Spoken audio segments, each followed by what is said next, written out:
আপনারা দেখছেন SR24x7 news.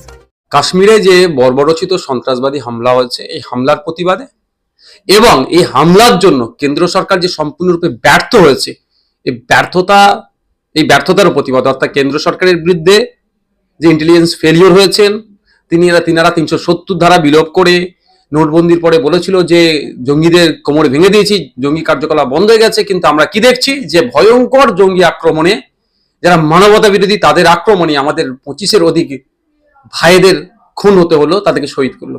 এই দুটোর প্রতিবাদ জানেই আমাদের আজকে মিছিল ছিল। আমেরিকাতে স্কুলে গিয়ে বন্দুক দিয়ে গুলি করে মেরে দিচ্ছে, সেখানে বন্দুকবাজ বলা হচ্ছে, খ্রিস্টান টেররিস্ট বলা হচ্ছে না। এখানে আমরা দেখছেন প্রকাশ্যে রাস্তায় পিস্তল নিয়ে দাঁড়াচ্ছে, গুলি করছে, তাদেরকে কি বলা হচ্ছে? নাবালক বলা হচ্ছে, মানসিক বেকারগ্রস্ত বলা হচ্ছে, হিন্দু টেররিস্ট বলা হচ্ছে না, বা আমিও বলতে পছন্দ করি না। ঠিক একইভাবে কোনো মুসলিম ধর্মের অনুসারী, ধর্মীয় পরিচয় থাকার পরে যদি বন্দুক কারোর দিকে তাক করে, তাকে ইসলামিক টেররিস্ট বলে, মুসলিম বলে দেখে দিচ্ছে। ফলে এই যে সব যেখানেই হচ্ছে সব মুসলমান হয়ে উঠছে, কিন্তু অন্যদের ক্ষেত্রে কি হচ্ছে? মানসিক বিকারগ্রস্ত, নাবালক, বন্দুকবাজ বলে এড়িয়ে যাওয়া হচ্ছে, আর মুসলিমদের ক্ষেত্রে টেররিস্ট বলা হচ্ছে। আমরা ভুলে যাচ্ছি না, এই বিজেপির পিরিয়ডে আমাদের দেশের অনেক ভালো ভালো লেখক থেকে শুরু করে সমাজকর্মীদেরকে বিভিন্নভাবে সমাজ বিরোধীদের দ্বারা তাদের আক্রান্ত হতেছে, হত্যা করেছে। যারা হত্যা করেছে, যারা আক্রান্ত করেছে, ধর্মীয় পরিচয় যাদের দিকে যদি দেখি, তাহলে সেটা নিশ্চিতভাবে মুসলিম নয়, হিন্দু। কিন্তু আমরা একবারের জন্য বলি না যেটা হিন্দু আতঙ্কবাদী। আমরা একবারের জন্য বলি না গডসেকে বা আমাদের গান্ধীজিকে যারা শহীদ করলো, তাকে ওই গডসেকে তার ধর্মীয় পরিচয় তুলে বলি না যে হিন্দু আতঙ্কবাদী। গৌরী লঙ্কেশ থেকে শুরু করে কালবর্গী থেকে শুরু করে, বা তার কালবর্গীর পরে অ্যাটাক হলো বিভিন্নভাবে, বিভিন্নভাবে, যেভাবে একের পর এক আমরা দেখছি, যারা বিজেপির এই ঘোষিত নীতি, যে নীতির দ্বারা দেশের মধ্যে বিভাজন হবে, যে নীতিতে দেশের অর্থনীতিতে বিপর্যয় আসতে পারে, যে নীতিতে দেশ পিছিয়ে যাচ্ছে ক্রমশ, এই নীতির যারা সমালোচনা করছে, তাদের উপরে বিজেপি তার পেটুয়া কিছু মানুষকে দিয়ে আক্রমণ করিয়ে দিচ্ছে। কাউকে খুনও করিয়ে দিচ্ছে, তো কেউ খুন হয়ে যাচ্ছে বা কেউ আক্রান্ত হচ্ছে, কিন্তু যারা করছে তারা নিশ্চিতভাবে মুসলিম সম্প্রদায়ের নয়। কিন্তু যখন খুন বা আক্রান্ত হচ্ছে, আমরা একবারের জন্য এটা বলি না যে ও হিন্দু, ওই উগ্রবাদী, হিন্দু আতঙ্কবাদী, এটাকে খুন করলো, ওটাকে খুন করলো। আমরা তার ধর্মীয় পরিচয়টাকে কোনোভাবের জন্য এই অনৈতিক কাজের সাথে যুক্ত চাই না, কারণ কোনো ধর্মই এই অনৈতিক কাজের কোনোভাবেই প্রশ্রয় দেয় না।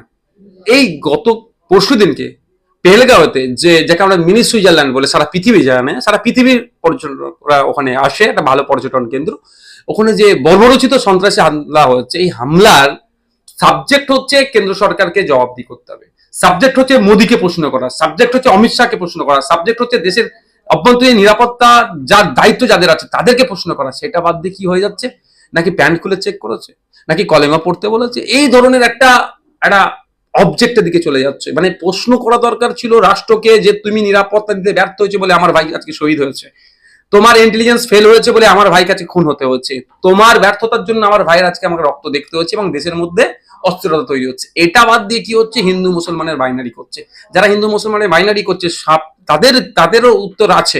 আমি একাধিক নাম, একাধিক সময় আছে। আপনারা জানেন, গত কয়েক বছর আগে যখন কেদারনাথে যাচ্ছিল তীর্থে, তখন যখন জঙ্গি অ্যাটাক হয়েছিল, বাসের ড্রাইভার সে প্রায় 20-25 জনের অধিক তীর্থযাত্রীদের প্রাণে বাঁচিয়েছিল। ড্রাইভারটা কিন্তু হিন্দু সম্প্রদায়ের ছিল না, মুসলিম সম্প্রদায়ের ছিল। যাক, ওই বিষয়ে আমি যাচ্ছি না। এখানে যখন দেখছে যে জঙ্গিরা টুরিস্টদের উপরে আক্রমণ করছে, টুরিস্টদের যার ধর্ম দেখেনি ঝাঁপিয়ে পড়েছিল জঙ্গির উপরে, তার বন্ধুটা কেড়ে নিতে চেয়েছিল। যে ছেলেটি শহীদ হয়েছে, সে পরিবারের একমাত্র উপার্জনের মাধ্যম ছিল। সে কিন্তু এটা ভাবেনি যে আমার বাড়িতে মা আছে, বাবা আছে, বাচ্চা আছে, তাদের কথা ভাবেনি। কিন্তু যারা তাদের অতিথি এসেছে, তাদের প্রাণে বাঁচাতে হবে, সে কিন্তু মুসলিম সম্প্রদায়, যাকে দেখে দিচ্ছে। শুধু তাই নয়, কাউন্টার অ্যাটাকে যখন আমাদের আর্মিরা গিয়েছে, আমাদের সেনারা যখন কাউন্টার অ্যাটাকে গিয়েছে, ওই সমস্ত সমাজ বিরোধী খুনিগুলো, বর্বরগুলোদের, সমাজ বিরোধীদের বিরুদ্ধে যখন লড়াই করতে গিয়েছে, তখন প্রথম দেশের জন্য, জঙ্গিদের নিকাশের জন্য, জঙ্গিদেরকে সাফ করার জন্য, জঙ্গিবাদকে খতম করার জন্য যখন কাউন্টার অ্যাটাকে গিয়েছে আমাদের সেনারা, বুক চিতিয়ে ঝন্টু আলী শেখ কিন্তু দেশের জন্য, মাতৃভূমির জন্য জীবন দিয়েছে। আর আজকে কিছু সংখ্যক হোয়াটসঅ্যাপ ইউনিভার্সিটি থেকে পড়াশোনা করে আর কিছু রাজনৈতিক কারবারিরা মুসলিমদের দেশপ্রেম শেখাচ্ছে, মুসলিমদের আপনার বিভিন্নভাবে দেখে দিচ্ছে। ইন্ডিয়া গেটে যাক, ইন্ডিয়া গেটে গেলে দেখা যাবে স্বাধীনতা সংগ্রামীদের যে 92,000 নামে লিস্ট আছে, 63,000 তো মুসলিম সম্প্রদায়ের আছে। তো এটা দিয়ে আমি প্রমাণ করতে চাইছি না, কিন্তু প্রসঙ্গ উঠে আসছে বলে বলছি। আমার অনুরোধ এই সময় এখন হচ্ছে আমাদেরকে ঐক্যবদ্ধ হতে হবে। আমাদের কাছে একটা বড় চ্যালেঞ্জ এই সম্প্রদায়, এই আপনার সন্ত্রাসীদের বিরুদ্ধে কিভাবে আমরা লড়বো। সন্ত্রাস আমাদের দেশ থেকে খতম করতে হবে। ফুটেজ আমার কাছে এসেছে, ফুটেজের সত্যতা জানতে হবে। যদি সত্য হয়, ক্যালকাটা পুলিশ কি ব্যবস্থা গ্রহণ করে, ওয়েস্ট বেঙ্গল পুলিশ কি করে, রাজ্যের স্বরাষ্ট্র দপ্তর কি করে, কেন্দ্রীয় স্বরাষ্ট্র দপ্তর কি করে, দেখবো। আমাদের খাবে তো ট্যাক্সের যে মাইনেটা নাই, কিসের জনগণের ট্যাক্সটা আমাদের দেশে থাকবে।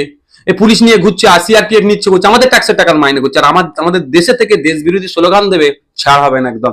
কিন্তু ব্যাপারটা হচ্ছে এখানে আমি দেখতে চাই স্বরাষ্ট্র দপ্তরের সেন্ট্রাল ফরেস্ট হোম ডিপার্টমেন্ট ছেড়ে দিচ্ছে, আমাদের স্টেটের মমতা ব্যানার্জি যার চার্জে আছেন তিনি কি ব্যবস্থা গ্রহণ করে শুভেন্দু বাবুর বিরুদ্ধে। উনি তো বলে শুভেন্দু বাবুর কিছু আমি পয়েন্ট খুঁজে পাচ্ছি না। এটা তো একটা ভয়ঙ্কর আইনসভা, দেশের রাজ্যের আইনসভার সামনে দাঁড়িয়ে ভারত বিরোধী স্লোগান দেবে, ভারতের ধ্বংস হোক সে কথা বলবে, এটা মেনে নেওয়া যায় না। কি ব্যবস্থা গ্রহণ করে মমতা ব্যানার্জি শুভেন্দু বাবুর ক্ষেত্রে? না নমনীয়তা দেখায়, না তিনি বর্জ্যকণ্ঠে তার প্রতিবাদ করে। এবার প্রতিবাদ মিনস মুখে বললে হবে না, প্রতিবাদ তো আমিও করছি মুখে, আমার হাতে তো পেনের ক্ষমতা নাই, নাহলে আমি এতক্ষণ এফআইআর হয়ে তদন্তের জন্য ডেকে নিতাম। কিন্তু মমতা ব্যানার্জি কি করে সেটা এখন দেখার বিষয়। আমি শুভেন্দু অধিকারী মহাশয় যখন প্রথম দলনেতা হয়েছিল, তারপরে বকটই আনিস খানের যে ওনার পারফর্ম দেখেছিলাম, আমি আশার আলো দেখেছিলাম। আমি বলেছিলাম যে অনেকদিন পরে আমরা একটা ভালো দলনেতা পেয়েছি, কিন্তু আজকের দিনে আবার বলছি আমি, ওনার ডেজিগনেশনটা মানে ভুলে যাচ্ছে।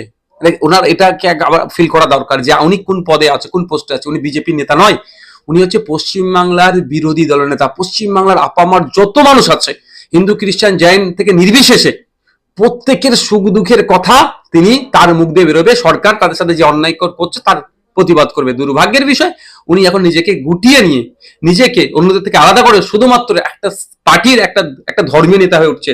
তবে আমি একটা কথা বলতে চাই, শুভেন্দু বাবুকে উনি হিন্দুদের নেতা হয়ে উঠলেও হিন্দু ভাইরা ওনাকে না বিশ্বাস করে, না ওনাকে তাদের ধর্মীয় নেতা বলে মানে।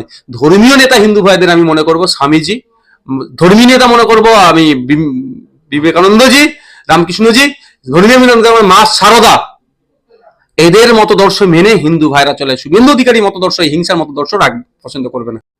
জ্যোতিবাবুর কথা আবার মনে পড়ে যাচ্ছে, এই বিজেপিকে বলেছিল ওরা বর্বরের দল। বর্বর নেই, সাথে সাথে যদি আরো কিছু শব্দ লাগানো যায় সেগুলোতে অ্যাপ্রোপ্রিয়েট হবে এদের জন্য। শুধু বর্বর নেই, আরো এই ধরনের সমর্থক শব্দ কিছু অ্যাড করা দরকার। যেখানে সারা দেশে ওয়াকাফ সংশোধনী আইনের বিরুদ্ধে অল ইন্ডিয়া মুসলিম পার্সোনাল ল বোর্ড থেকে শুরু করে বিভিন্ন ভাবে যারা আন্দোলন করছেন, এই অসাংবিধানিক আইনের বিরুদ্ধে যখন বিরোধিতা করছেন, সেই অল ইন্ডিয়া মুসলিম পার্সোনাল ল বোর্ড বলেছেন 3 দিন পর্যন্ত আমরা এটাকে শোক জ্ঞাপন করবো, কোনো মিটিং মিছিল এটা নিয়ে করবো না। আর দেশের রাষ্ট্র যিনি ঈশ্বর বলে নিজেকে বকলমে দাবি করে নিচ্ছেন, হিন্দুদের রক্ষাকর্তা বলে নিজেদেরকে দাবি করার চেষ্টা করছেন, তাদের ভূমিকা কি দেখলাম? রাজনৈতিক ফায়দা নিয়ে। আমার 26-এর অধিক ভাই শহীদ হয়েছে, খুন হয়েছে, এদের লাশের উপরে দাঁড়িয়ে রাজনৈতিক ফায়দা নিতে গিয়ে তিনি পলিটিক্যাল প্রোগ্রামে চলে যাচ্ছেন। গিয়ে তিনার কি বক্তব্য? এর বক্তব্যটা শুধু দিলে হবে না, আমরা চাই অ্যাকশন। মানে শুনছি নাকি পাকিস্তান থেকে যুক্ত হয়েছে। তো পাকিস্তান থেকে যে আমাদের সীমা থেকে এতটা দূর আসলো কিভাবে, আবার ফিরে গেল কিভাবে? ওখানে যারা দায়িত্বশীল ছিল তাদেরকে তাহলে প্রশ্নের সম্মুখীন হয়ে যেতে হচ্ছে। এটা যেমন, সাথে সাথে যদি পাকিস্তানের সাথে যুক্ত থাকে, এখন এর জবাবটা ঠিক মতো দেওয়া হচ্ছে না কেন? এর জবাব আমরা চাইছি। আমি বলি একটা কথা, এই যে কেন্দ্রের বিজেপি সরকার চলছে, শুধুমাত্র এরা ভোটের কথা ভাবে। এরা আজকে মুসলিম বিরোধী দেখাচ্ছেন, তো এরা আজকে সব মুসলমান যদি এদেরকে ভোট দিতে শুরু করে দেয়, তা মুসলিম বিরোধী এরা আর থাকবে না। ভোট আমি পেলে গুড মুসলিম, ভোট না পেলেই ব্যাড মুসলিম, এই হচ্ছে ব্যাপার।